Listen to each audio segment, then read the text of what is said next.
మహబూబ్నగర్ జిల్లా డోకూరు మండలానికి చెందిన ఏదైతే గంగల నరసింహ ఏదైతే తోటలో ఆత్మహత్య చేసుకుని చనిపోయిన ఘటన విషాద ఘటన చోటు చేసుకున్నట్టు చెప్పొచ్చు. అయితే ప్రస్తుతం దీనికి సంబంధించి కూడా మన గ్రామానికి సంబంధించిన అతని బంధువర్గము మన ఏదైతే బాబాయ్ మీ బాబాయ్ అది ప్రధానంగా మీ బాబాయ్ చనిపోవడానికి ఆర్థిక ఇబ్బందులు ఇంకేమైనా కారణాలా? మా బాబాయ్ చనిపోవడానికి తోటలు 2 ఇయర్స్ నుంచి 3 ఇయర్స్ నుంచి బాగా లాస్ రావడము, దాంతోపాటు అప్పులు ఇచ్చిన వాళ్ళు కూడా వేధించడము, హోమ్ లోన్స్ మరీ ముఖ్యంగా హోమ్ లోన్స్ వాళ్ళు డబ్బులు పే చేసినా కూడా దాని తర్వాత ఇంకా 2 మంత్స్ ఇంట్రెస్ట్ అమౌంట్ అది అనుకుంటా వాళ్ళు వేయడము. ఎక్కువ ఈ చనిపోవడం కారణం హోమ్ లోన్స్ ప్లస్ అప్పులు ఇచ్చిన వాళ్ళు ఈ ప్రెషర్ వల్లనే మా బాబాయ్ చనిపోయిండు. ఆ చనిపోవడం కూడా నైట్ 1 గంటకు పిల్లల్ని బావిలో వేసి ఇద్దరు తల్లి అది మా బాబాయ్ మా చిన్నమ్మ వేసి చంపి మరి వీళ్ళు చనిపోవడం. అంటే మేము లేని మేము లేకుండా మా పిల్లలు ఎందుకు అనుకున్నారో ఏమో వాళ్ళు చనిపోయారు. అంటే ప్రధానంగా ఈ అప్పుల బాధలు ఎక్కువై వాళ్ళ ఒత్తిడి తట్టుకోలేకనే సూసైడ్ చేసుకొని చనిపోయారంటారు. వాళ్ళ ఒత్తిడి వర్తకాలనే కదా. ఇప్పుడు వాళ్ళ వ్యాపారం అంటే ఈ సంవత్సరం వస్తుంది లేకపోతే కానీ అతను 2-3 ఇయర్స్ నుంచి లాస్ వస్తుంది. లాస్ వచ్చినప్పుడు అమౌంట్ కూడా వాళ్ళకి కట్టాలంటే కట్టలేకపోయిండు. ఇంకా దీంతో పాటు హోమ్ లోన్స్ చెప్తున్నా కదా. ఇంకా ఇలా అప్పుల వల్ల ఒత్తిడి ఎక్కువైంది. ఒత్తిడి ఎక్కువడం వల్ల అతను తట్టుకోలేక చనిపోయిండు. అంటే గత 2 నెలల కింద కూడా డబ్బులు కట్టినా మనోవేదన గురైన ఇంటికి కూడా మేము ఇంటిని సీజ్ చేస్తామని కూడా వాళ్ళు హోమ్ లోన్ వాళ్ళు బెదిరించినట్టు తెలుస్తుంది. ఈ నేపథ్యంలో అయితే ఇబ్బందికరంగా మారి సూసైడ్ పాల్పడ్డంటారు. ప్రతి ఎవ్రీ మంత్ కరెక్టే కడుతున్నాడంట. కాకపోతే 2 మంత్స్ మాత్రం కాకపోవడం వల్ల వాళ్ళ ఇంటికి వచ్చి గట్టిగా ర్యాష్గా మాట్లాడడం వల్ల అతనికి ఉందే స్మూత్. అట్లాంటి వ్యక్తి తట్టుకోలేకపోయి చనిపోయిండు. ఇంకా ఊర్లలో కాల్స్ కూడా ర్యాష్ కాల్స్ రావడం, అన్ని బెదిరింపు కాల్స్ రావడం ఏదేదో అయినాయి. అట్లా అవ్వడం చనిపోవడం జరిగింది. ప్రధానంగా ఎవరెవరు చనిపోయారంటే మీ బాబాయ్ మీ పిన్ని తో పాటు పిల్లలు అంటే ఇద్దరు ఆడపిల్లలు ఒక పిల్లలు ఎంతమంది? మా బాబాయ్ మా పిన్ని ఓ బాబు ఓ పాప. బాబుకి వచ్చేసి ఒక 15 ఇయర్స్, పాపకు వచ్చేసి ఒక 13 ఇయర్స్ ఉంటాయి. ఇలా నైటు 1 గంటకు చనిపోయాను. అంటే పిల్లలు ఈ డోకూరు సంబంధించి ఊర్లోనే ఉండేవారు, అతని తండ్రి దగ్గర ఉండేవారు అంటే వాళ్ళ పిల్లల చదువు ఎక్కడ కొనసాగుతుంది? అయితే మా బాబాయ్ వాళ్ళ పిల్లలు మా చెల్లెలు కానీ మా తమ్ముడు కానీ 2 ఇయర్స్ కింద వరకు చదివిండ్రు. అంటే 7th క్లాసు ఒక 9th క్లాస్ వరకు చదివింది. కాకపోతే ఇప్పుడైతే ఉందో వాళ్ళు అక్కడే నేను లేకుండా ఇబ్బంది పెడతారని వాళ్ళ స్కూల్ కూడా 1 ఇయర్ బంద్ చేపించి వాళ్ళేమన్నా పెట్టుకుంటారు పిల్లలకి ఇంకా ఇంటికాడికి వెళ్ళలేడు. వాళ్ళ అప్పులలో బాధలు ఇబ్బంది కాబట్టి ఇంటికాడికి వెళ్ళలేక పిల్లల్ని కూడా వాళ్ళతో పాటు ఉంచుకున్నాడు. కానీ ప్రెజర్ ఎక్కువ అవడం వల్లనే చనిపోవడం జరిగింది.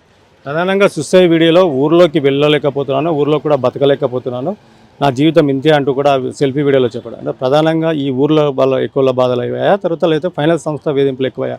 గద్వాలకు సంబంధించిన వాళ్ళు చాలా అంటే వాళ్ళు ర్యాష్గా మాట్లాడు కట్టిన కైసలకు సంబంధించిన కూడా కాగితం ఇవ్వలేదని తెలుస్తుంది. ఏం చెప్తారు? గద్వాల వాళ్ళకు అమౌంట్ కట్టాడు కొంతమంది. కాకపోతే దాని గురించి ఇంకా నేను తెలుసుకోవాలి, ఇంకా పూర్తిగా తెలుసుకోవాలి. గద్వాల కొంత అమౌంట్ కట్టాడు. కాకపోతే మా ఊర్లో కూడా కడతానని చెప్పాడు. కాకపోతే గద్వాల నువ్వు అమౌంట్ పే చేసినావు, మాకు కూడా పే చేయాలన్నట్ల ఒత్తిడితో ఇలా జరగడం జరిగింది. అంటే అక్కడ కట్టినావు ఇక్కడ ఎందుకు కట్టలేదు అనే దాంతోన ఒత్తిడి ఎక్కువ చేసిండ్రు. ఇది ఇక్కడ పరిస్థితి. అయితే తాను వడ్డీ చెల్లించాను, మిగతాది కూడా చెల్లిస్తానని చెప్పినా కూడా వినకుండా ఒత్తిడి, ఒక సైడు గ్రామస్తులు, మరొక వైపు ఏదైతే ఫైనాన్స్ సంస్థ హోమ్ లోన్కి సంబంధించిన గత 2 నెలల నుంచి కూడా వారు ఇబ్బంది చేయడంతో తాను తీసుకున్నట్లు కూడా తెలుస్తుంది. మరోపక్క తను 100 ఎకరాల మామిడి తోట కూడా చేశాడు. పంట సమయానికి రాకపోవడం కూడా అతనికి ఏదైతే ఆర్థిక ఇబ్బంది కూడా ప్రధాన కారణమని తెలుస్తుంది. ఈ నేపథ్యంలో అతను తన 2 పిల్లల్ని హౌస్లో వేసి చంపేసి తర్వాత తన భార్యను చంపి తాను కూడా వీడియోలో చెప్పాడు. ఇది ఇక్కడ తాజా పరిస్థితి. గంగుల నరసింహ మృతికి ఆర్థిక పరిస్థితి కారణమా, అసలు ఏం జరిగినది సంబంధించి దీని వద్ద ఆమె అక్క పద్మ గారు ఉన్నారు. అమ్మ, ఇప్పుడు అంటే నరసింహ గత 10 రోజుల నుంచి మీ దగ్గర మాట్లాడినట్టు తెలుస్తుంది. అసలు ఏం చెప్పాడు నరసింహ? మా ఆయనకు చెప్పిండు, మేము మందు దాకా చచ్చిపోతున్నాం చేసుకుంటున్నాం అంటే, అట్లా ఏం చేయకండి, పిల్లలు ఉన్నారు, మీరు ఏమన్నా తోటల మాలు ఉంటే తెంపండి అంటే తోటల మాలు ఏమి వెళ్తలేదు, అవి పెట్టిన పెట్టుబడులు కూడా వెళ్తలేవు అన్నాడు. అన్న తర్వాత మా ఆయన ఉండి ఎంతనన్నా రాకోకో నువ్వు తీసుకొని అన్నీ నీ సిమ్ములు ఉన్నాయి కదా, ఫోన్లు మొత్తం నంబర్ మార్చేయి, నేను నీకు సిమ్ములు తెచ్చిస్తా, దూరంగా ఎక్కడన్నా ఉండు, హైదరాబాద్ పోతావా, బొంబాయి పోతావా, ఎక్కడన్నా అప్పులు చేయనోడు ఎవరు లేడు, మస్తు మంది పారిపోయినారు కదా, నువ్వు ఈ నిర్ణయం ఎందుకు తీసుకుంటున్నావు అన్నాడు.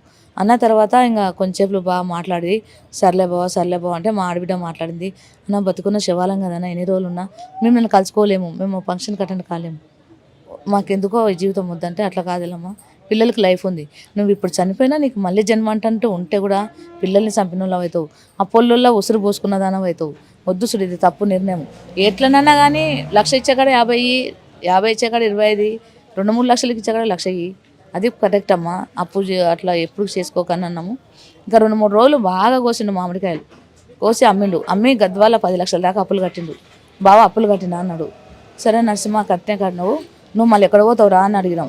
అంటే కల్వకుర్తికి పోతాను నేను అన్నాడు. నేనుండి నరసింహ మా ఆడబిడ్డకి ఆపరేషన్ అయింది, వాడి బియ్యం పోస్తా, ఒకసారి గద్వాలకు రాండి అంటే, నేను గద్వాలకు వచ్చే మాట వేరాక నేను రాను అన్న. సర్లే నేను పైసలు ఇస్తాను, మనం కూడా అక్కడికి వచ్చి పూసుకుంటావా అన్న. రానక్క అన్నాడు. అన్న తర్వాత ఇంకా అంటే ఇది ప్రధానంగా 15 రోజుల కిందటే మీ విషయం మీరు మీ దగ్గర మాట్లాడా? 15 రోజుల ముందే చెప్పాడా? చేసుకుని కాయలు మేము చేసుకొని లేదు. 15 రోజుల తర్వాత కాయలు తెంపి వాడు అమ్మిండు. అమ్మి మాకి మళ్ళా ఏం చేసిండు, ఒక 7-8 రోజుల కింద అక్క నేను కల్వకుర్తికి పోతా, నువ్వు మమ్మల్ని చూడాలనుకుంటున్నావు కదా, నువ్వు వస్తావా అన్నాడు. సరే నేను వస్తాను, మా బాబుని తొలుకొని వచ్చి చూసిన వాళ్ళని. పిల్లల్ని అడిగిన, అత్త మీ దగ్గరనే చదువుకుంటామని మా బాబుకు ఇద్దరు అడిగినారు, పాప బాబు. ఆదివారం రోజు ఒకరు చనిపోయిండు, మా అత్తమ్మ వాళ్ళు వచ్చిండు. పిల్లల్ని వదిలిపెట్టా అంటే, నేను ఆడ పోయి సెటిల్ అయినాక వదిలిపెడతా అన్నాడు. ఇంకెప్పుడు సెటిల్ అవుతావు, నువ్వు ఎప్పుడు పోతావు అని అంటే, నేను పోయాకాడికి ఫోన్లు కలిసావు అన్నా కదా అక్క, ఫోన్లు కలిసావు, నువ్వు నన్ను చూడలేవు అక్క అన్నాడు. కానీ నేను ఇంత హీనంగా అనుకోలేదు. అంటే గద్వాల వైపు అప్పులు కట్టడంతో పాటు నువ్వు అక్కడ కట్టావు, మాకు కట్టని కూడా ఒత్తిడి తెచ్చినట్టు తెలుస్తుంది. అది మీతో చెప్పాడా? అవును చెప్పిండు. గలిసి మాట్లాడినారు, ట్రైన్ కింద పడేస్తామని అంటున్నారు అక్క, వాళ్ళ దగ్గర చనిపోవడం ఎందుకు అక్క అంటే, ఇట్లా ఎదురుగా ఉంటే అప్పులు ఇచ్చిన వాళ్ళ బాధ అట్లా ఉంటుంది, దూరంగా పోతే ఎవరేం చేయలేరు, అమెరికా అట్లా పోయి బతికిన వాళ్ళు లేరు అప్పులు చేసి.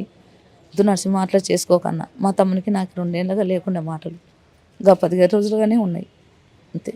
మా ఆడబిడ్డ అనిందంట, మీ అక్క దగ్గర ఎన్ని రోజులు లేని మాటలు మాట్లాడుతున్నావు అంటే, మా అక్కకి నిన్న టార్చర్ ఉన్నాయి కదా, మా అక్క నా దగ్గర మాట్లాడలేదేమో, అప్పులు కట్టినందుకే మాట్లాడుతుంది అని అంతే.